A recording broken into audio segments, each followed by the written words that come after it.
Welcome to Pilun FC by Box to Box Football Show. Let's go. Lu kenapa ngikutin Waldo lu? Gini ya? Belajar aja. Gini Waldo nih. Kan box to box gini Ji lu. Gimana sih? Box to box gini. Apa ini? Artinya Box to apa? box. Apa? Apa? Kok jadi dia gak ikut gak jelas Ini juga? Matt Hardy lu tau gak? Matt Hardy tahu. Oh lu gini ya? Waldo Matt gini, Waldo. Oh gini. Kadang begini. Tapi nggak semua orang bisa loh. Ya, Makanya gua nggak bisa. Ya, nggak semua Orang bisa. kaya nggak bisa. Tapi semua orang bisa, Bang. Untuk Mencet tombol hype. yes, like, comment. subscribe. Keren nih sekarang ya. Iya. Gila. Apa sih? Tapi itu kan untuk mencet hype. Yes. Tapi nggak semua orang bisa lolos ke 16 besar dan 8 besar Piala Dunia. Mungkin mereka nggak bisa lolos karena masih dehidrasi. Makanya kita kedatangan Peko. Yes, sir. Thank you Peko ya, nih tehnya seger, enak banget sih. Gua tadi tuh tehnya rasanya jasmine cream whey. Oh sama kayak lu ya? Parah. Juga. Ini ada 20 gram proteinnya nih. Kalau lu apa Bang? Gua dark roast oolong. Dark roast Ini oolong. tehnya daunnya dari Ciwidey. Gila. Effort itu kawah putih itu ya. Boleh. Iya. Gila, Tapi nih enak thank you ya buat Peko, thank you buat Kak Marini tadi ya. Yes, Thank you kemarin buat ada udah Peko ya. Ini Jasmine Cream Whey. Woi, enak banget nih. Diulang. Boleh. Karena kita kan harus selalu chill with tea ya. Iya. Kayak Kayak Thomas Tuchel. Woi, gila berat banget nih lawan Norwegia Thomas Tuchel ya. Tucil kayak apa ya gitu. Ada Untuk artinya nyantai. ganti huruf tuh. Iya, Tuchel maksudnya, Tuchel. Tolol nih kayak gitu ada tuh komen. Tuh. Oke, kita akan bahas langsung aja deh ya. Yang Yes. big match ini bisa bilang maybe the biggest match. Ya. Sebenarnya kalau secara profil kedua negaranya, walaupun gamenya sih seru. Oh, ini mau ngebahas itu. Iya kan? Gamenya sebenarnya jujur sebelum Bosen. Merino golin, Bosan banget. iya kan? Untung ada gol Merino. Enggak, iya, oke, iya Tetep tahu. Do dimanapun harus ada Arsenal. Harus ada eh. Arsenal dia. Harus ada Arsenal dia. Iya, jadi Portugal, Spanyol ya? the end of Cristiano. Oke, sebelum ini tamu-tamu kita berkomentar nih, ada yang mau misu-misu dulu nih. Silakan Dok, gimana Dok? Ya Allah, misu-misu. Soalnya ini katanya Piala Eropa setara dengan Pildun. Setara bagi dia. UCL, 5 UCL setara 1 Pildun. Satu mangrove. Satu Kan lima gitu Piala kan? dunia. Sebelum ada saya, Portugal 0 trofi. Iya. Sekarang 3 gitu. Tapi gimana lu Ya. lihat? Sesedih apa lu, Dok? Enggak, sebelum lu jawab gitu sedihan lu apa Martunis? Nggak ada bahan di Bang Martuni sih sedih sampai Iya, lihat sedih di banget, Instagram. benar. Udah guys, tenang aja ya, Bang Cristiano Ronaldo ini gini kasihan Tapi lu sesedih itu. Gua bukan sedih sih, lebih kayak maksudnya gua udah tahu Portugal. Gua kan dari awal pengen banget Portugal juara. Gua juga udah bahas di box to box kan. Kalau sebenarnya gua pengen lihat Portugal juara, tapi sebenarnya secara realistis kalau ngelihat dari Prancis main kayak gitu, terus Portugal tiap bertandingan berkali-kali juga nggak ngasih yang pasti cuma lawan Uzbekistan doang 5-0 gitu kan, lawan Kusanov gitu kan, terus kayak apa nggak ada hasil yang pasti, maksudnya nggak ada hasil yang kelihatan gameplaynya berjalan terus ngulangin hal yang sama. Gue dari situ udah ngerasa wah ini mah kalau udah ketemu Spanyol mah udah bisa kelar ini gitu loh, nggak kaget gue. Dan terjadi di laga lawan Spanyol menurut gue juga ya bener-bener mati aja udah, bingung, bikin serangan juga bingung, kayak udah mati total gitu sama Spanyol. Dan Spanyol pun juga punya rekor di sekarang kan di kompetisi ini kan mereka belum kebobolan sama sekali kan. Iya.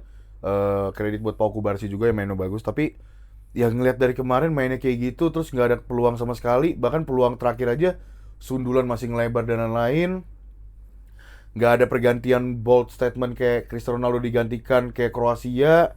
Terus juga apa ya, kayak banyak banget sih problemnya gitu. Jadi gue waktu pas gue udah ngelihat Merino dan Fabian Ruiz masuk, gue udah yakin ini mah udah. Setuju gua kalau itu setuju. Ini gue udah yakin kayak ini mah udah pasti gol nih. Apalagi kan kalau kita tahu track recordnya Merino juga sering jadi clutch player juga, dan emang Spanyol tuh butuh sosok yang jadi focal point di depan karena Oyarzabal dari kemarin sama si Ferran Torres belum ngasih yang gimana. Bukan Ferran Torres, sorry. Si Baena belum ngasih dampak yang gimana lah gitu. Tapi pada akhirnya kan masukin Merino, sempat masukin Borja Iglesias juga di menit-menit akhir gitu. Tapi ya Merino masuk udah yakin ini mah tinggal nunggu waktu aja, dan bener gitu. Jadi kayak apa ya, gue nggak tahu. Dibilang sedih sih enggak ya. Maksudnya kayak ya udah, ini it's always happen di Portugal gitu, di tiap Piala Dunia selalu begini gitu loh. Apalagi kan nih squad yang dimana dibilang, oh nih golden generation-nya nih, squad emasnya nih, gitu kan, gagal dimaksimalin lagi gitu loh. Apakah ini emang dari pelatihnya lagi, Martinez? Ya mungkin gue juga setuju dari Martineznya juga. Tapi satu sisi juga yang gak dari Martineznya juga, gue ngerasa juga dari the whole team gak ngasih 100%. Bahkan Cristiano Ronaldo pun sendiri, gue sendiri Ronaldo fanboy, gue ngerasa ya Ronaldo juga gak ngasih 100% juga gitu. Oke, nggak ngasih 100% atau dia pengen ngasih 100% tapi mungkin fisiknya dan performanya udah nggak bisa begitu. Itu hal yang beda. Iya. Itu hal yang beda.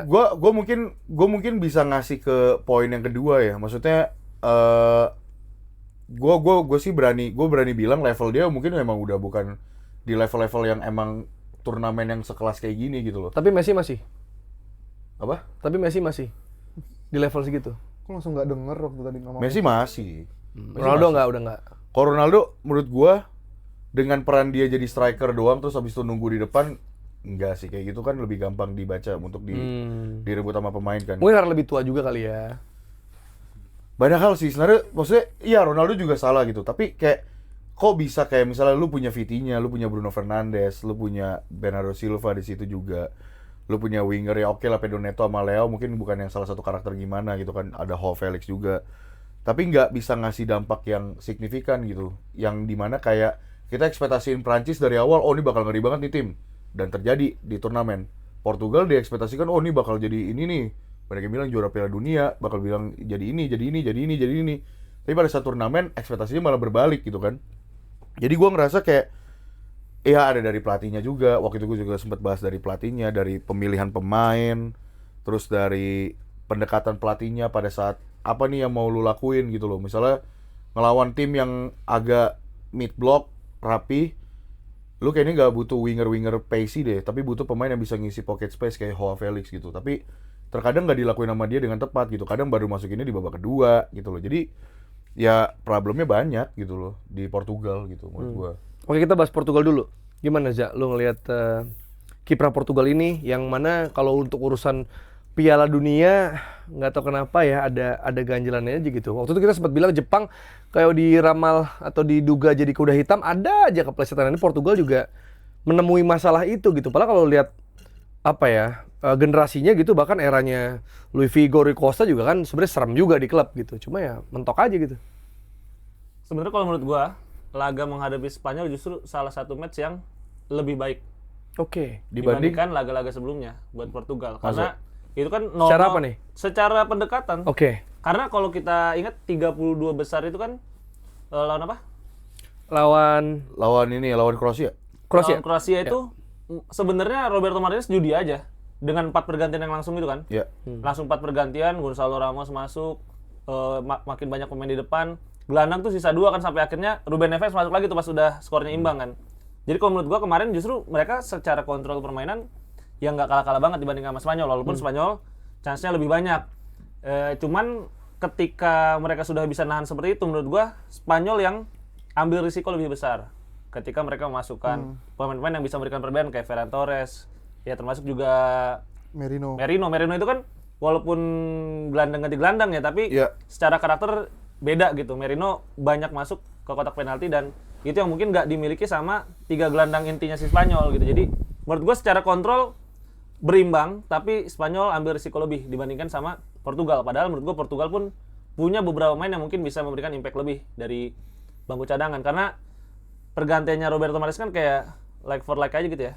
Secara karakter yang digantiin sama yang di sama masuk tuh tipenya. sama aja secara tipe dan cukup mengecewakan sih. Sebenarnya yang menarik tuh gini. Dari total 8 pertandingan di 16 besar, justru yang paling membosankan dalam tanda kutip itu yang pertama adalah pertandingan dengan mungkin market value terbesar, Spanyol dan juga Portugal. Yang kedua itu justru tim paling atraktif menurut gue di Piala Dunia 2026, Kolombia menghadapi Swiss. Jadi ya sebenarnya kita nggak kaget-kaget banget sih kalau ada match kayak gini kan, karena kalau udah masuk fase knockout tuh ya tim makin berhati-hati, makin perhitungan, dan menurut gue Portugal nggak main sejelek itu sebenarnya kemarin menghadapi Spanyol, cuman ya itu Spanyol ambil risiko lebih dan mereka yang dapat hadiahnya. Tapi kalau mengacu sama itu, lu mau tambahin? Enggak, maksudnya ya maksudnya gue tuh balik lagi kalau lawan Spanyol menurut gue ada pemilihan pemain yang salah sih. Maksudnya kayak Joao Felix lu masukin, padahal lu tahu Pedro Porro tuh gampang banget overlap, mungkin lu bisa masukin Leao mungkin di situ. Terus juga gila itu Diogo Costa berapa banyak save itu sampai akhirnya kebobolan sama Merino gitu. Jadi kayak shaky banget di bagian lini tengah, lini belakang pairing si Vega tuh sampai kesulitan banget. Terutama lini tengah sih, gue nggak ngelihat lini tengah tuh malah kayak gampang banget udah kebongkar Iya. gitu. Ya, What? padahal Gitu. yang digadang-gadang sebagai lini tengah terbaik kan, Neves, Vitinha, Bruno Fernandes. Itu siapa yang bisa ngalahin kalau waktu awal-awal skuadnya itu dirilis? Iya, Ternyata makanya. bisa aja. Dan sebenarnya kalau tadi mengacu ke yang Reza bilang soal tim yang bermain atraktif, misalnya di fase grup gitu ya, terus jadi ya cenderung membosankan atau berhati-hati. Biasa kan gitu ya Ji, emang tim besar kalau ketemu ada bisa box office atau malah main hati-hati gitu. Iya. Maksudnya di Eropa tim kita Arsenal City nggak semua game kayak yang kemarin kan, Iya. yang terakhir. Sebelumnya mainnya hati-hati terus tuh, 0-0, 1-1, Iya, kayak main bener-bener. catur kan, Iya pelan-pelan. gitu. Gimana lu ngeliat si Portugal dulu deh? Portugalnya apa ya? Gue ngeliat tuh ya gue malah ini bang ngeliat set piece-nya Portugal seberbahaya itu sebenarnya dari Oke. beberapa kali, even sampai Bernardo tuh bisa nyundul loh. Iya, di yang sebelum akhir-akhir. kejadian sama Rodri, karena emang pelatih set piece-nya kan si Austin McPhee ya namanya, Iya. yang pernah Aston Villa, Aston Villa itu di loh. Scotland itu kan ngambil teknik golf diterapin Oke. untuk set piece-nya. Jadi gue malah fokusnya anjir Portugal kok malah berharap dari set piece. Gue sih wajar karena banyak set piece takernya. Lagi ngetren kan set piece. Iya, Lagi lagi ngetren, efektif. iya. Enggak, set piece takernya kan banyak. Bikin ya pressing lumayan. nggak? Semua bikin pressing. Tiki taka semua tiki taka. Iya, pengennya, tapi nggak semua bisa. Iya. Terus, Terus apa ya? ya set piece. Ya, set piece. Enggak, aku bingung nih udah dipotong. Sorry. Enggak set piece ya. Jadi menurut gua malah kalau waktu open play kedua tim sih jujur bosen sih, ngantuk gua. Di game itu ya? Di game itu sejujurnya beberapa kali yang gue setuju banget sama Waldo ketika Fabian Ruiz sama Merino masuk. Gol sih ini, ada gol Udah entah pasti gol gol. di Portugal atau karena sampai itu kalau misalnya set piece-nya diandelin bang, bukan Bernardo atau siapapun, Gonçalo Ramos masuk deh. Itu bola-bola Gonçalo Ramos itu kayak gitu-gitu tuh. Tapi ya it is what it is. Dua generasi emas di tangan Roberto Martinez gagal semua kan dari Belgia sampai Portugal gitu. Tapi soal Ronaldonya gimana? Ronaldo Iya, dong. Ronaldo di match itu sebenarnya ya just being Ronaldo kan. Nggak, kalau misalnya nggak ada yang ngoper, gimana seorang striker? Gue merasakan nih, gue agak ngebela Ronaldo dikit ya. Haaland, Ojok yang bilang kalau lawan tim gede nggak pernah bisa survive gitu. Karena susah lawannya. Untuk diopernya juga susah. Gimana pun akan lebih rapet, akan lebih apa ya? Akan lebih susah. Dikunci aja, lebih dikunci ya. ya. Jadi menurut gue kalau misalnya orang nyalain Ronaldo di game itu ya itu wajar karena ya spotlightnya ada dia gitu. Jadi Iya. tapi menurut gua kalau misalnya emang bola nggak ada yang ke situ, gimana lagi harus dipaksakannya. Nah kalau misalnya Ronaldo dianggap spotlight, gantilah ke Gonçalo Ramos gitu yang dianggap oh mungkin bisa lebih santai nih di pressnya sama satu orang aja dibanding sama dua orang. Kan kalau kita lihat pergerakan Spanyol yang nge-press dari Ronaldo itu bisa 1 sampai 2 orang langsung. Iya. Gitu kalau Walaupun situasinya kalau mengganti Ronaldo aja bisa jadi juga cukup dilematis buat Roberto Martinez atau siapapun pelatih yang ada. Karena ada kemungkinan kalau tetap stay akan extra time, akan penalti, which juga mungkin dibutuhkan atau mungkin it could be his last dance. Jadi ada Tapi keraguan kan gitu ganti sebenarnya. Ronaldo menang lawan Kroasia kan? Dan Euro Sebelumnya 2016 lawan Swiss. Prancis. Enggak, Euro 2016 yang juara kan? Oh, Ronaldo Eder, kan? Eder. Eder gitu. Tapi gimana lu soal Ronaldo ini, maksud gua? Ini terlepas dari ini ya, orang kan misalnya Ronaldo Messi, tapi mau gimana pun Ronaldo adalah pemain salah satu yang terbaik Ya. di dunia gitu ya dengan segala rekor yang dia punya gitu ya, walaupun Ronaldo suka.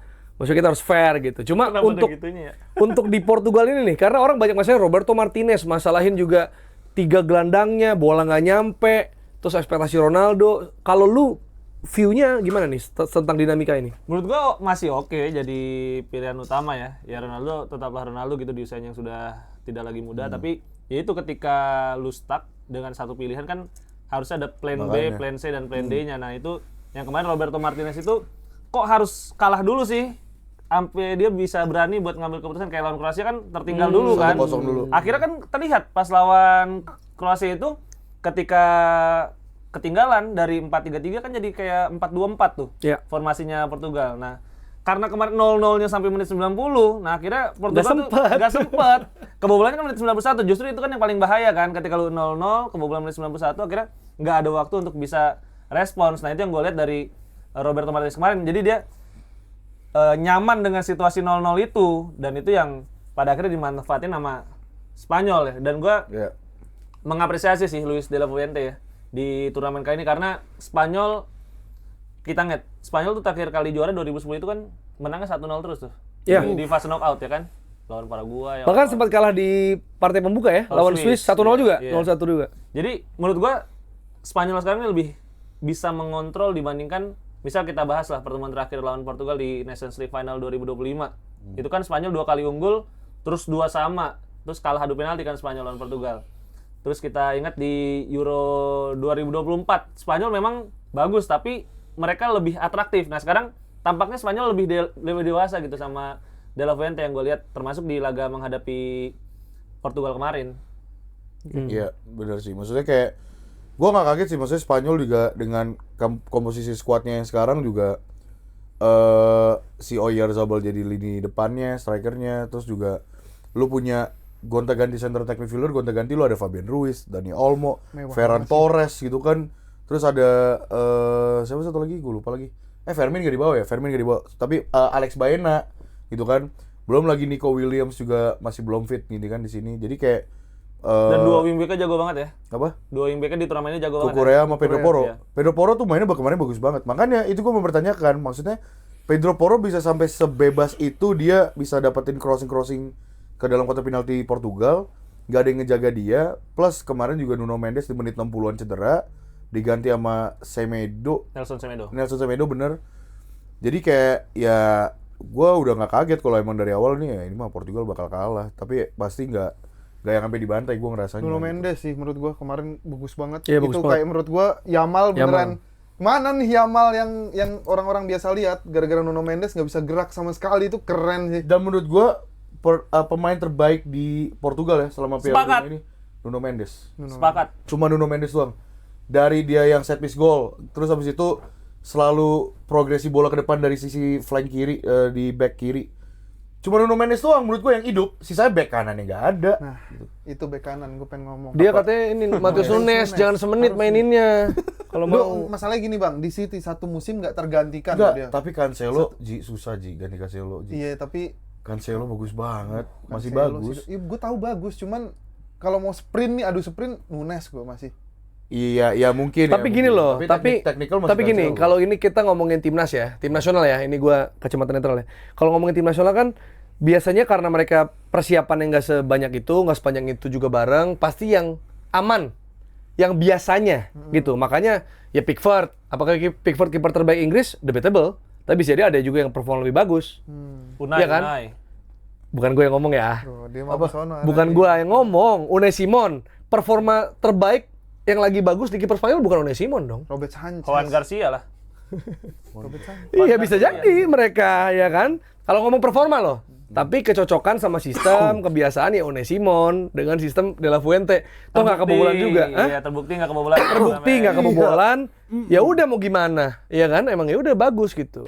Cuma kan bisa aja sebenarnya apa? ya sama aja kalau kiper siapa aja tetap nggak kebobolan, bisa Karena aja. Unai Simon cocok sama ini. Iya, maksudnya kayak gitu. Jadi gua rasa juga Matheus Nunes ya Cancelo udah sekian lama dan nggak pernah ada Yang gantiin masalah. pun kan selalu Semedo juga kan. Iya. Cancelo right back-nya keluar. Semedo. Tapi kayak baru musim ini nggak sih benar-benar Matheus Nunes yang Iya, ya, gitu. outstanding baru Jadi menurut ya gua. susah juga gitu. Nah ini nextnya Spanyol lawan Belgia ya. Bisa dibilang ini Belgia mendadak jadi tim yang disyukuri banyak orang. Nggak, tapi- Terutama setelah ya ada kartu merah yang ditangguhkan itu ya. Jadi orang-orang tuh pada udah biar kalah lu gitu. Ada kayak gitu tuh gue ngerasa tuh. Karena tadinya nggak tahu sih gue. Lu ada nggak sih teman suka Belgia yang dukung Belgia? Kayak nggak ada ya. Gue dulu suka Belgia. Nggak mau sekarang nih Piala Dunia ini kayak enggak nggak sih? Nggak ada lah, kayaknya udah pas generasi Misal lu emas wajar. KDB juga ya udah kan Ya udah. lu Inggris Kan gitu. masih ada Doku juga di sana. Oh ya Doku. Doku bener. Ini nggak ada ya Belgia ya. Apa sih Oh, lu Belgia? Salamakers, Serius lu? Kevin De Bruyne, Coklatnya kan lu dukung. Coklat Kevin De Belgia. Bruyne, Lukaku. Iya, tapi maksudnya bukan ini. Gua rasa Belgia sama Swiss tuh yang di 8 besar nggak terlalu disupport orang justru. Malah banyakan Maroko. Wah, iya. Terutama restoran yang pada diskon tuh banyak. Nobar asli, Dok. Banyak banget, Dok. Muncul di Threads, Dok. Restoran Maroko, free flow apa gitu.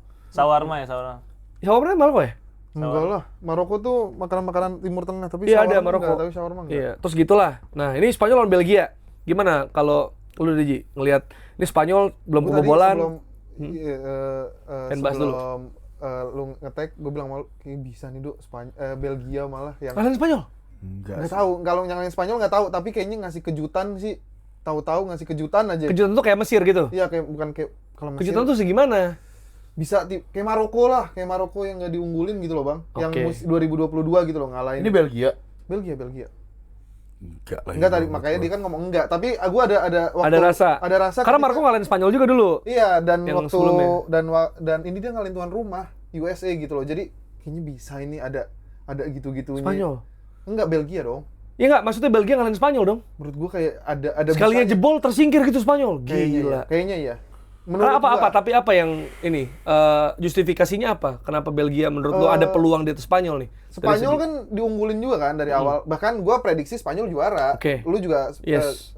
prediksi Spanyol juara. Cuman kalau kita melihat biasanya yang diunggulkan tuh kadang ada beban-bebannya gitu loh, termasuk Portugal mainnya. Kalau melihat dari permainan kemarin Spanyol ngelawan Portugal sih, kalau misalnya kita lihat Belgia lawan USA, kayaknya ada bisanya deh Belgia Iya. nih menang nih. Walaupun dari bursa yang unggulin Portugal juara Waldo doang yang gue lihat. Ya, Nggak banyak sih Bang, banyak. Masa sih Iya. dibanding Spanyol Prancis? Iya, ada tetap ada. Portugal. Simpson Portugal. Ada lu emang timeline lu ini. Tuh di doang. Simpson salah ya. Gak usah nu apa matematika salah udah Belanda. Tinggal IFC. Meksiko Portugal salah. Tinggal IFC. Apa? UFC Spanyol. Curang itu. Belum pernah salah lo deh dari 3 turnamen. Maksudnya random mainnya. Iya. Pakai ini, pakai simulasi. Simulation Spanyol yang juara. Iya, udah. Habis nih. Gimana Spanyol Belgia, Dok? Maunya ini Prancis juara. Bukan biar nggak ada kayak gitu-gitu. Masa orang percaya gitu, Iya Musrik? benar, Nggak jangan percaya boleh. gitu. Apa Spanyol Belgia, lu ngeliatnya gimana? Tadi kan lu juga sepakat bahwa Spanyol kayaknya ya ini Ya tapi Belgia tetap kalah. tapi gini ya, maksudnya kan ini sekarang babak gugur ya. Maksudnya babak gugur dan ya anything can happen gitu. Tapi kalau misalnya kita ngelihat dari performance based on turnamen di turnamen sekarang ya gue ngelihat Spanyol jauh di atas Belgia. Iya, kalau itu gue agree. Karena Belgia itu sempat kesulitan di fase grup, terus habis itu Senegal aja hampir kalah kan dia akhirnya, tapi comeback 3-2 si Tielemans. Dan banyak pemain-pemain Belgia ini tuh memang bukan yang mungkin bisa dibilang kualitasnya bukan yang top-top Eropa juga, nggak terlalu gitu. Kecuali mungkin sisa-sisa backbone-nya kayak misalnya Lukaku tadi gue bilang, Axel Witsel, terus si paling di Ketelare, terus habis itu Salamakers, Jeremy Doku ya kan. Sisanya tuh kayak gue liat kayak ya Allah ini siapa? Gue jujur gak tahu nih dua center back-nya Belgia siapa nih? Macele sama Ngoy. Kadang bukan Ngoy juga, ada lagi tuh siapa? Arthur Theat. Debas ya Debas kan. cedera Arthur Theat kemarin sempat main. Iya, tapi ya sebenarnya kalau misalnya lihat dari Belgia yang paling menarik itu kan adalah yang pernah disinggung Bang Jerry, ada satu pemain yang punya high percentage creating chance-nya tinggi. High percentage. Tertinggi creative chances-nya. Siapa tuh, Dok? Adalah pokoknya ya Winger Pemain kiri. Besiktas ya? Pemain Besiktas. Belum. pemain basic tas. Trossard. Enggak, itu data kok. Iya maksudnya ya udah gitu kan. Tapi maksudnya lagi-lagi Trossard. chances created belum tentu berbuah assist dong. Oh Karena iya. kan Olise tertinggi memang. Iya dan maksudnya waktu Belgia lawan Iran deh gua nggak salah 0-0 ya. Iya. 0-0 itu Belgia berapa banyak itu serangan? Nah, itu banyaknya di situ. Banyaknya di situ. Kayak Portugal lawan Uzbek, ini Ronaldo golin ya. Di situ banyaknya. Maksudnya Habis itu sebenarnya nggak secara bisa. squad Belgia ini bukan yang top Eropa, tapi pemain-pemain ini bisa bersaing. Maksudnya ada lu kayak Bakio, lu ada Doku juga di situ. Tapi edging nggak sih Belgia? Hah? Menurut gua tuh Belgia tuh kayak Kroasia nih. Ini Kroasia bakal habis nih menurut gua. Maksud gua kan Kroasia kejutan terus nih. Tapi kan mereka udah pada tua nih yang core-core-nya ya. Tapi Belgia Belgia yang muda siapa? Banyak. kayak dia ketelar. Tapi emang dia level bisa ngangkat juara Eropa gitu? Menurut gua Levelannya? bisa. Iya, karena kan dia bakal pernah di Milan juga. Sekarang di Atalanta ya kalau Enggak, nggak level juara Eropa bisa dia. salah. Juara Euro Iya, misalnya Euro gitu. Kalau levelnya kayak Kroasia mah bisa. bisa harusnya menurut gua. Oh, semifinal The gitu ya. Kuiper, Iya. The Winter. Karena menurut gue yang bahaya dari Belgia tuh justru ketika generasi emasnya ini udah lewat, tekanannya malah semakin kecil. Iya. Jadi kalau gua melihat sekarang mereka benar-benar bermain sebagai tim, bukan Oke, bermain individual. sebagai individual gitu ya. Karena Rudi Garcia layak mendapatkan kredit ya. Iya, setuju gue. Akhirnya kita melihat, nah Portugal harusnya nyontoh Belgia gitu. Jadi bukan berdasarkan mungkin nama bintang, tapi berdasarkan kebutuhan tim. Ketika Lukaku dicoba sebagai starter di salah satu game di fase grup nggak jalan, akhirnya cara dekat lari balik lagi ke posisi false nine. Kemudian kita lihat kemarin tuh pertama kalinya Kevin De Bruyne nggak jadi starter. Iya. Bahkan nggak bermain sama sekali kan di laga 16 besar lawan Ya. Amerika Serikat. Yep. Diganti sama Raskin. Beras. Raskin yang lagi bagus ya, formnya di Rangers kan. Terus ya kalau yang lemahnya mungkin di back tengah. Brandon McKellar sama Nathan Ngoy itu memang sangat shaky lah di belakang. Arthur Theat juga gue nggak ngerasa dia elite defenders, tapi Nah, itu dia. memang Jadi kalau belakang kipernya iya Thibaut Courtois masih jadi pembeda. Dia berapa sih emang umurnya? siapa? Tibo. Tiba berapa? 34. Ya udah habis dong. Enggak lah, Paling. kiper mah enggak, Bang. Lu beli Peter Cech ya?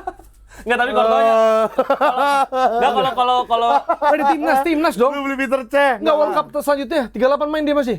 Ya, Oh, Sen Lammens masih ada ya. kalau Ada Pender sama Sen Lammens. kalau lu tadi bilang Belgia lawan Iran, Courtois nyelamatin Iya, tahu, Belgia dari kekalahan kan, Kan ketika sempat kebobolan. menghadapi Iran iya. Sempat kebobolan. Cuman ya itu kalau gua ngeliat Belgia satu-satunya hal yang membuat mereka bisa melaju jauh ya itu. Mereka sebagai underdog, mereka mentalnya Minim pressure. bagus, terus pressure-nya minim, dan kalau gue lihat secara taktikal ya bagus sebenarnya bersama Rudi Garcia ya.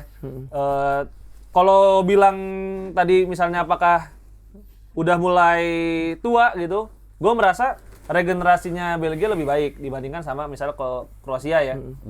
Ada Maxim de Kuyper kan di fullback, ada Iya, benar-benar. Jeremy Doku. Terus ini yang nggak dibawa tuh gila juga sebenarnya Belgia.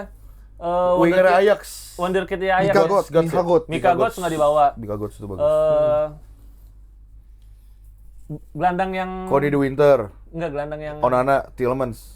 FM iya, Nathan Dekat nggak dibawa. Jadi sebenarnya secara talent Talent Belgia poolnya bagus ya. poolnya lagi bagus, tapi nggak yang sebintang De Bruyne, Lukaku dan lain-lain ya. Tapi Iya, mereka Menuju ke sana menuju sih ke sana. menurut gua. Tapi nggak bakal nyampe Ke fase generasi generasi emas. itu, Iya, nggak iya. Hazard dan lain-lain. Tapi mereka untuk bisa tetap di top 10 dunia sih menurut gua masih. Nah itu sebenarnya gue keraguannya itu kalau tadi lu bilang ya paling nggak bisa kali se Kroasia misalnya si Belgia ini. Nah se Kroasia berarti kan ada Luka Modric, ada Kovacic, ada Perisic gitu loh, dan beberapa striker yang gantian bagus tuh misalnya Mandzukic.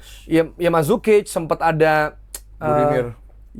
bukan Jovic, Rebic ya, Ante Rebic ya berapa kali Ante bagus gitu. Nah kan Belgia kalaupun bagus kayaknya belum selevel itu dong. Itu yang gue bikin ragu bahwa kalau regenerasi ini habis. Openda.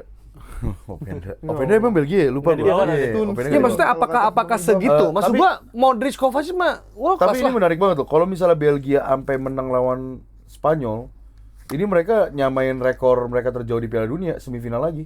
Enggak dong. Iya. Iya semifinal ya? 2018. Kalau menang. Iya dong. Iya, iya, iya. Semifinal, Kalah sama semifinal lagi. Perancis. Kalah sama Prancis 1-0. Golnya Tito atau Varane ya? Lupa gua. Titi. Dan mereka kan gol kan ketemu Perancis atau Maroko juga. Iya makanya. Wow. Itu sih. Makanya Iya. maksudnya kayak maksudnya kalau Belgia nih kayak ya udah kayak lu tipikal, kalau menurut gua tuh tim-tim yang dimana lu mau main EAFC atau gimana, tapi lu pengen nyari tim yang agak low key keren tapi Iya. nggak yang terlalu OP tapi nggak terlalu jelek juga. Oh ya udah nih Belgia lah gitu, kayak gitulah. Iya. Tapi gua lihat tapi lawan Spanyol sih ya menurut gua pribadi ya Tapi bisa dengan rekor bisa, menurut gua. ya iya anything can happen, tapi dengan rekor gak kebobolan terus sekarang performance Ini nih statement gue yang barusan, kalau misalnya Belgia bisa ngalahin, keren Bang Naji. Kalau misalnya tolol kalau misalnya salah. Diserang ya. Emang dari awal Diserang. nih, dari awal diem doang saling ngomong tolol gitu. Ada Bang. diserang Udah pasti sering ada gua kayak gitu. pasti ada di komen Tapi mah pasti ada. dia curang ya, dia disclaimer. Jadi orang nanti pas pengen ngatainnya, ya nggak tega lagi Ya nggak gitu. apa-apa, biarin. Iya, Gua mau ada bisa gininya baca- dulu ya, ada baca- gininya baca dulu. netizen gua. Ya emang bener. Iya, cuma itu sih namanya sekarang pas gugur ya. Lagi-lagi kita nggak pernah tahu karena Yes. small margin itu bisa jadi ada. Contoh misalnya Prancis Paraguay nggak bisa bongkar, terus wasitnya juga nggak gampang ngasih kartu, tiba-tiba cuma dari penalti kalau itu nggak ada. Atau Portugal Spanyol itu gol menit akhir. Pas mungkin Portugal lagi bengong, berharap atau sudah menduga ini akan lanjut ke extra time, bisa jadi kan? Itu udah menit akhir loh, 90 menit di saat kita tahu di Piala Dunia kali ini ada banyak late goals. Iya. Ada banyak dan itu decisive goal loh. Terjadi banyak Banget. Haaland, golnya Haaland. Bahkan Inggris datanya aja selalu di atas menit 60 Iya, kan. maksudnya let goals tuh gue bisa bilang 85 ke atas, banyak banget gitu dari grup ya. Bahkan yang decisive, Ivory Coast, Haaland terakhir, siapa namanya? Kanada, Estaquio. Kanada Estaquio terakhir. Harry Kane lawan Kongo. Harry Kane, si ini kemarin. Argentina. Iya, si siapa namanya? Enzo, Cuti juga. Merino, banyak banget itu di fase yang sama loh. Jadi kita nggak pernah tahu kalau misalnya Belgia bisa menahan Spanyol. Misalnya Tapi, dibikin sama iya. kayak Verde gitu, tiba-tiba ada, ya nggak tahu kan, Iya. tiba-tiba penalti. Iya setuju. Nggak pernah tahu. Gue soalnya juga ngelihat ya, gue nggak tahu ada Dan statistiknya. Courtois bagus adu penalti.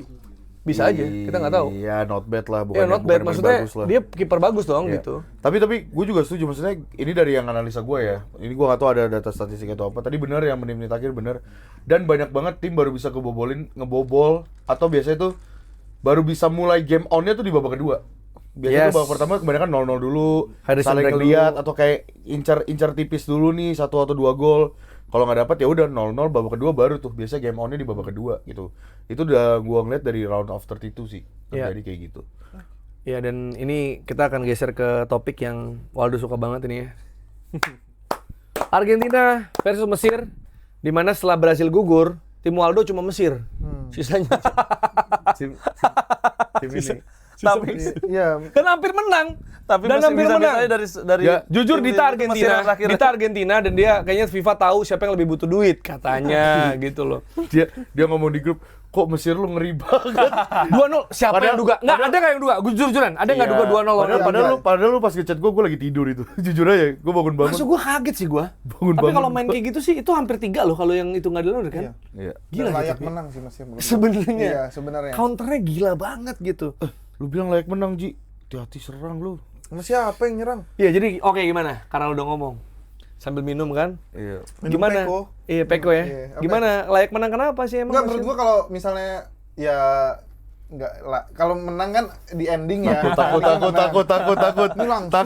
Takut. Enggak, ini masalah menang ya itu doang. Masalah ngebandingin Messi sama Ronaldo misalnya, kalau yang paling kan nyerang kan bocil-bocil Messi gitu.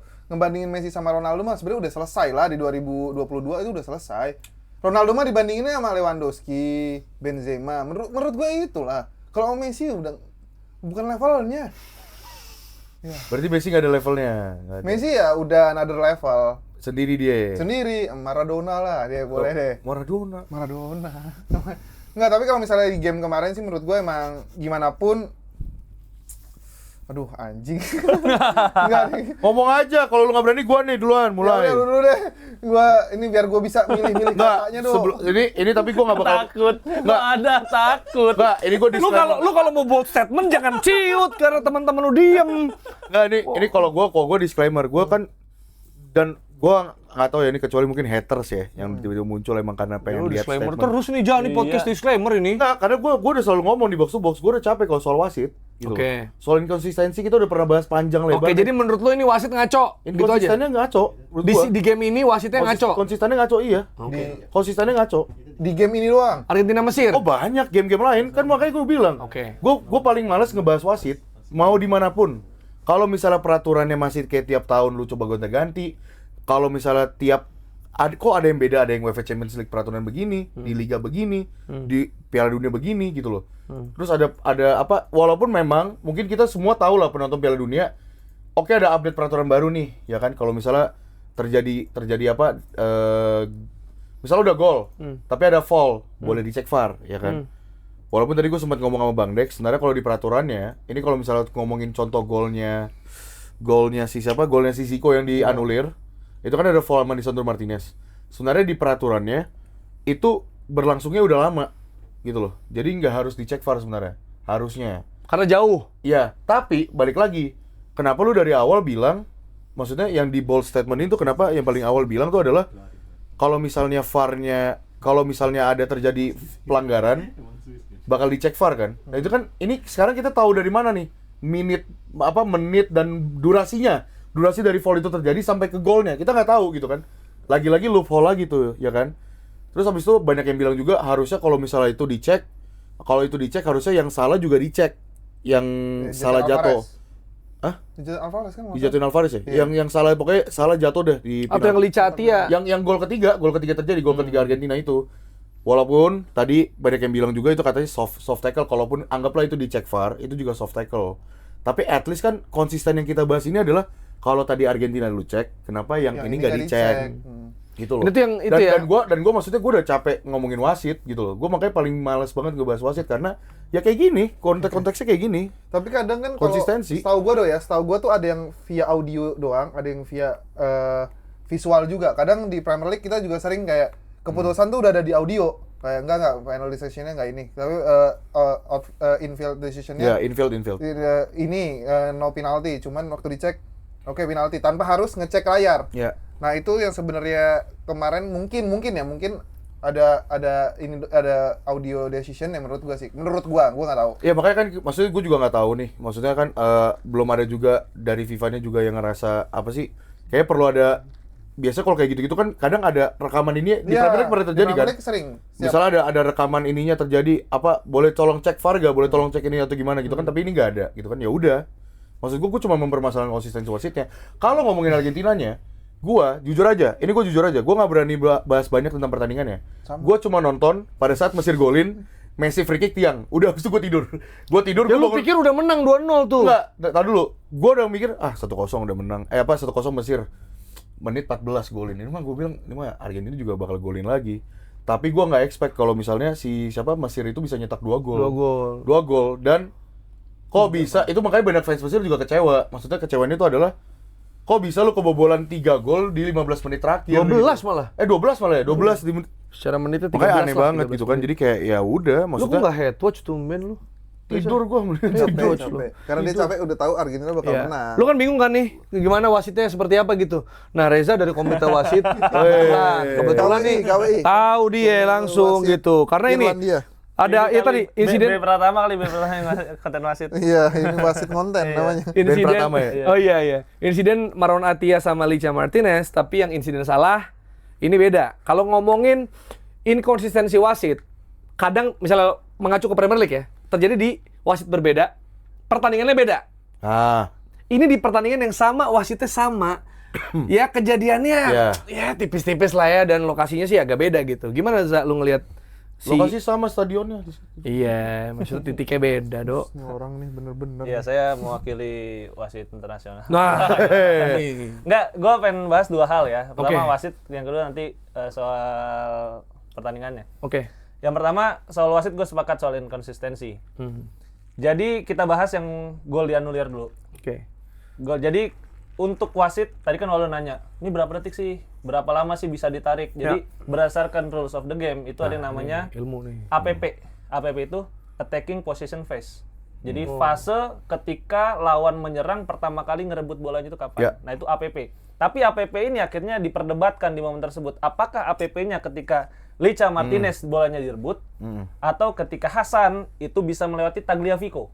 Nah, Jadi kalau The Athletic bilang, mungkin APP-nya tuh seharusnya bukan ditarik sampai ke momen Licha Martinez jatuh, tapi seharusnya ketika Hasan melewati si Tagliafico, karena APP-nya. APP awalnya harusnya Maksudnya ditariknya cuma di replay- cuma sampai iya, yang di setengah lapangan itu loh, setengah lapangan. Yang dia Karena ngelewatin itu kan? iya benar, karena dari momen Licha Martinez jatuh sampai terjadinya gol itu ada 17 detik. Artinya sebenarnya Argentina itu punya momen untuk mereka regroup, untuk mereka kembali ke organisasi defense mereka. atau ngerebut bolanya? Untuk merebut bolanya selama 17 detik itu. Betul. Gitu. Nah, itu akhirnya yang diperdebatkan. APP-nya itu harusnya di mana? Itu perdebatan pertama. Yang kedua adalah apakah kontaknya cukup untuk menjadi pelanggaran yang dianulir sebagai tidak gol. Nah, VAR itu kan bisa mengintervensi ketika ada keputusan yang clear and obvious salah. Nah, menurut gua kejadian Licha Martinez itu nggak obvious. Nggak obvious itu karena apa? Karena itu kontak yang bisa terjadi di lapangan daerah manapun, dan kadang bisa di-call sebagai pelanggaran, kadang bisa di-call tidak sebagai sebuah pelanggaran. Ada momen juga di Premier League musim 2025-2026, kalau nggak salah Brentford, itu gol terjadi dianulir karena bola di lapangan sebelah sini udah lewat garis. Nah, itu kan obvious, bola melewati garis. Akhirnya bisa ditarik sampai ke sini APP-nya. Nah, sedangkan menurut gue momen Licha Martinez itu nggak obvious sebagai sebuah pelanggaran, karena kalau itu kejadian di pertandingan itu bisa 15 kali kejadian yang tabrakan seperti itu dan nggak semua bisa di-call sebagai sebuah pelanggaran kan. Jadi 50-50 menurut gue masih situasi di mana memang ada injakan, mungkin ada sedikit tarikan tapi nggak obvious sebagai sebuah pelanggaran. Nah, momen kedua itu golnya Enzo. Salah. Jadi menurut gua gol Mesir yang kedua harusnya tidak dianulir, gol Enzo pun menurut gua sah. Karena benturannya sama, itu nggak obvious sebagai sebuah pelanggaran karena Salah pun udah kehilangan kontrol bola kan. Karena itu Alvarez ya? Yang crossing. Pokoknya Yang rebut pemain bola. Argentina. Oh, yang rebut bola. Gitu. Itu kan bolanya udah kena kaki Alvarez, ke belakangnya Mo Salah, terus Mo Salah mencoba untuk mencari kontak kan sebenarnya. Nah, Jadi menurut gue itu pun nggak clear and obvious sebagai sebuah. Kalau tadi Waldo bahas apakah VAR tidak mengecek, VAR pasti akan mengecek. Oke, Tapi berarti tidak kemudian review ke pinggir lapangan. Nah itu yang Karena nggak obvious tadi itu. nah akhirnya yang gue permasalahkan inkonsistensinya itu. Oke, berarti sebenarnya kan orang suka bilang ini kejadiannya kayak gini, mesti sama dong keputusannya. Dua-duanya nggak gol atau dua-duanya gol misalnya gitu kan. Iya. Berarti lu lebih ke harusnya dua-duanya gol. Menurut gue dua-duanya gol. Nah, tapi situasi state of the game-nya apabila gol Zico itu Iya. disahkan, Nah. bisa jadi belum tentu ada comeback karena bisa jadi 2-0 atau 3-0 malah. Iya. Itu yang dipermasalahkan Mesir, gua rasa itu ya. Betul. Tapi kalau menurut lu yang Lisandro di foul-in itu gak obvious ya? Dalam permainan menurut gue banyak banget kejadian Kontak, kayak iya. gitu. Ini gua gak tahu ya. Kalau gua pribadi, gua sering Dan lihat. gue orang yang apa ya, Dok? Kalau di slow mo itu kontaknya jadi terlihat jauh lebih Iya. menyakitkan. Iya, lebih Enggak, real sih. soalnya gue tuh kayak gini. Oke, gue paham lah soal yang obvious itu. Tapi banyak banget momen-momen di Piala Dunia, nggak cuma Piala Dunia sih, Ya, Champions League banyak, atau apapun pun, betul. yang nginjek kaki tuh emang jelas foul menurut gue. Nginjek kaki tuh jelas foul. Nah makanya gue nggak tahu. Ada satu lagi momen di Premier League musim lalu, Rodrigo Muniz momen di kotak penalti lawan Chelsea kalau nggak salah. Fulham Itu ya? Fulham. Yang golnya dianulir di menit akhir karena Rodrigo kalau nggak salah ngambil bola, tapi kemudian follow through-nya mungkin nginjek. Nah setelah itu Howard Webb minta maaf, gol itu dianulir.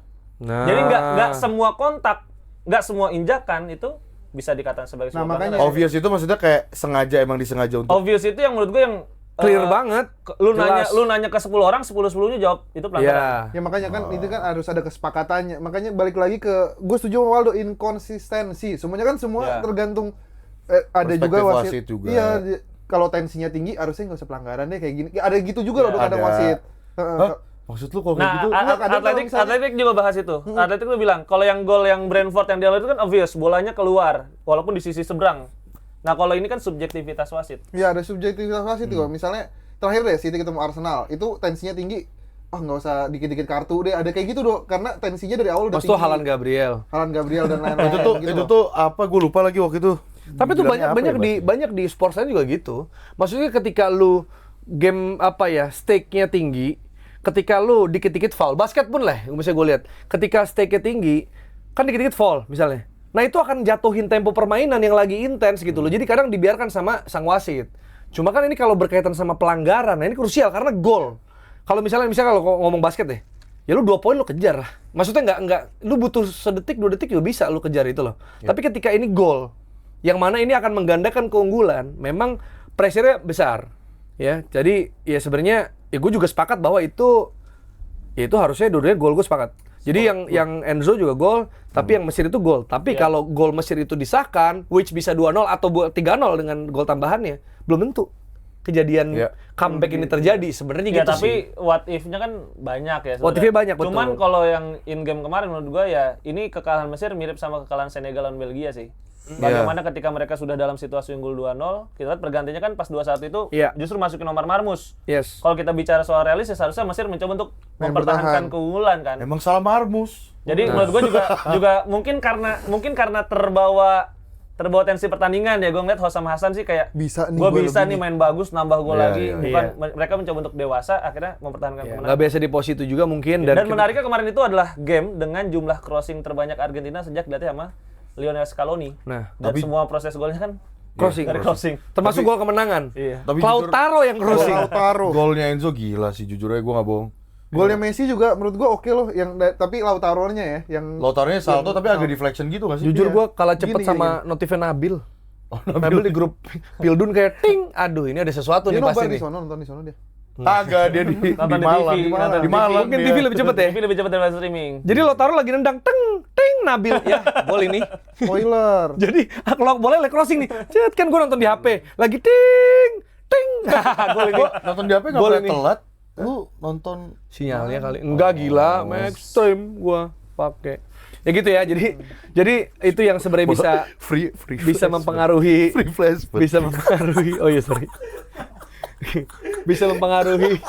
Gak sih, Dok? Enggak apa-apa, support aja kita Iya, support dong, support. Gitu. Jadi itu bisa mempengaruhi pertandingan, tapi tadi kita pertanyakan soal konsistensi wasit terkait soal ini. Nah, tapi kan ini juga sebenarnya membuka bahwa ini gimana nih Argentina kalau situasi kayak gini, apakah dia bisa sustain untuk laga-laga selanjutnya gitu kan? Karena sebenarnya kita tahu Dari 2 laga terakhir ya. iya 2 laga terakhir lawan Cabo Verde juga, dan kalau tadi lu bilang misalnya sama kayak Senegal, Belgia ya? Belgia ya. Belgia itu soal itu. Ya kita juga bisa bilang ini makin menjelaskan atau memvalidasi bahwa keunggulan 2-0 adalah skor yang berbahaya, paling berbahaya di sepak bola gitu Iyalah, loh. di Ultimate Team juga bahaya itu 2-0 juga. Ya kalau lu yang main. Ya Allah, ya. Iya, dan Allah. lawan Keunggulan 2-0 karena bingung 2-0 di situasi lu mau nambah Ya. atau nahan. Kalau 1-0 justru mungkin lebih banyak kemenangan 1-0. Lebih defensif lagi kalau Iya, antara 1-0. ini atau ya masih tipis lah. Kalau 2-0 tuh kayak aduh. Dan 2-0 itu kalau tanggung kebobolan nih. 1 panik banget emang. Yes, itu yang terjadi gua rasa. Dan kalau misalnya dengan Jason gue pakai Jepang lawan Belgia 2018 itu juga terjadi. Iya. 2-0 masih tetap nyerang terus, ada corner masih naik pemainnya, Iya. ketika counter selesai. Abis itu Nasser Chadli ya. Iya, jadi itu yang membedakan. Nah, tapi ini Argentina kelihatan memang ada pola ya. Messi muncul dalam burst pendek ketika 2-0, dia ada di sana, ada di space yang tidak terduga juga untuk gol kedua itu. Ya. Gol pertama dong. Oh, berarti Messi nggak nungguin di depan doang tuh? Enggak. Emang ada yang nungguin di depan? Ada. Gyökeres, Masa nungguin di depan tukang bakso. Alan Gyökeres. Gyökeres. Hati jangan yang itu deh. Ya kalau di Jangan depan disenggol. Yamaha pemain Jepang ya. Ja, iklan lagi. Enggak, Yamaha pemain Jepang kok iklan? Oh, maksud lu ya Allah, semakin- placement lagi kan gitu. Tapi gitu cara placement, silakan ya. Jadi Enzo sama Lautaro juga ngasih kontribusi sama seperti ini, terdepan ini. Yo, Peko. Keluar lagi. Nih, Peko. Guys, Peko. enak guys. Gila, motong P sendiri Rasanya dengan enak minum. kayak apa, Dok? Apa? Rasanya enak kayak apa? Kayak tucil. Tuh, Too chill, too chill, ya. Terlalu chill. Ya, balik lagi Argentina ya. pancing dia. Balik lagi Argentina. Tapi retaknya juga jelas. Kelihatan Messi Ya. oriented dan minim winger alami.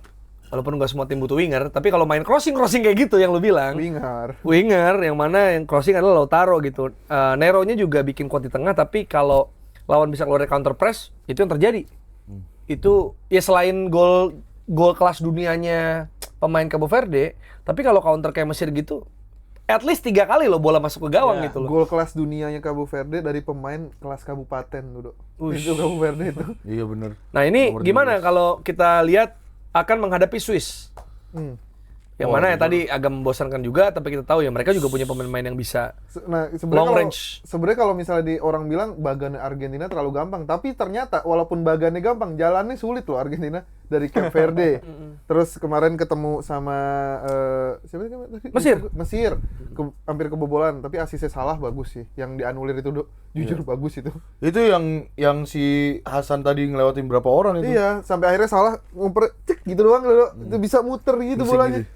Nah, terus abis ini akan ketemu Swiss. Orang mungkin di atas kertas akan bilang ini gampang, tapi menurut gua Swiss nggak bisa diremehin gitu aja, lagi bagus banget Swissnya. Dan menurut gua juga bukan calculated buat Argentina juga. Menurut gua akan dengan 2 pertandingan terakhir Argentina kayak gitu sih agak kurang meyakinkan ya, tapi menurut gua bisa menang Argentina. Sesimpel itu. Lawan Swiss ya? Lawan Swiss. Gimana lo ada? Kalau tadi kan Belgia, ada kemungkinan lo bilang kan menghadapi Spanyol. Kalau Argentina Swiss, ini di jam prime time banget nih ya, hari Minggu jam 8 pagi. Jujur itu gue ketar-ketir kalau Mesir yang lolos, jujur aja ya. Kan kita mau bikin event ya, maksudnya Mesir Swiss sih rame tuh pasti gitu. Datang orang-orang Mesir. Tapi datang. ini jadi, Mesir datang. ada itu saudara-saudara Labib orang-orang Mesir itu, nggak bohong gua. Iya. Kalau Argentina enak banget tuh. tapi ini jadi duel menarik menurut gua. Karena sekarang kayak Messi versus Eropa kan. Jadi tersisa dari 8 ini 6 negara Eropa. Afrika 1. Maroko itu 18/26 lahir di Eropa. Iya sih, benar.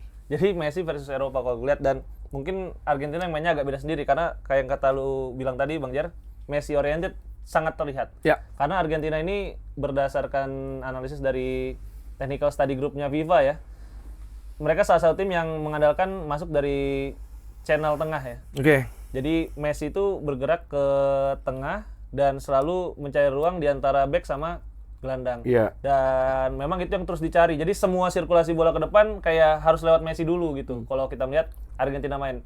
Sebelum nanti kemudian entah itu ke samping, entah itu ke depan.